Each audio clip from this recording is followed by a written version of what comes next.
ऐतिहासिक क्षण बहुत भाग्य से हम सभी के जीवन में आया। मैं 140 करोड़ देशवासियों को हाथ जोड़ करके प्रार्थना कर रहा हूं कि आप 22 जनवरी को जब अयोध्या में प्रभु राम विराजमान हो, अपने घरों में भी श्री राम ज्योति जलाएं, दीपावली मनाएं। 22 जनवरी की शाम पूरे हिंदुस्तान में जगमग जगमग होनी चाहिए। हर किसी की इच्छा है कि 22 जनवरी को होने वाले आयोजन का साक्षी बनने के लिए वो स्वयं अयोध्या आए, लेकिन मेरा आग्रह है कि 22 जनवरी को एक बार विधि पूर्वक कार्यक्रम हो जाने के बाद 23 तारीख के बाद अपनी सुविधा के अनुसार वो अयोध्या आए। अयोध्या आने का मन 22 तारीख को न बनाए, प्रभु राम जी को तकलीफ हो, ऐसा हम वक्त कभी कर नहीं सकते हैं। 550 साल इंतजार किया है, कुछ दिन और इंतजार किया। जय राम राम जय राम राम हे राम राम जय राम। అయోధ్యలో రామమందిర కార్యక్రమం జరిగే సమయంపై భారత కూటమికి చెందిన ప్రతిపక్ష నేతలు బీజేపీ ప్రభుత్వాన్ని ప్రశ్నిస్తున్నారు. అయోధ్యలోని రామమందిరంలో ప్రాణప్రతిష్ఠ కార్యక్రమాన్ని రాజకీయ కార్యక్రమంగా అభివర్ణించడంపై తెలంగాణ గవర్నర్ తమిళిసై సౌందరరాజన్ సోమవారం డీఎంకే ఎంపీ టీఆర్ బాలుపై తీవ్ర స్థాయిలో విరుచుకుపడ్డారు.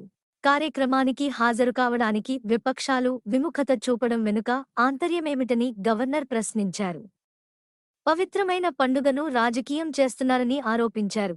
తెలంగాణ గవర్నర్ తమిళిసై సౌందరరాజన్ ఎవరు రాజకీయం చేస్తున్నారు, ఎవరు హాజరవుతున్నారు, ప్రాణప్రతిష్ఠ లేదా ఎవరూ హాజరు కావడం లేదు, ఎందుకు హాజరు కావడం లేదు, రాజకీయ పండుగ అనుకుంటారు, ఆహ్వానం అందినప్పటికీ దేవుడి పండగ కాబట్టి హాజరు కావడం లేదు, ఇది ప్రతి ఒక్కరికీ చిరకాల స్వప్నం అని గవర్నర్ సౌందరరాజన్ వ్యాఖ్యానించారు.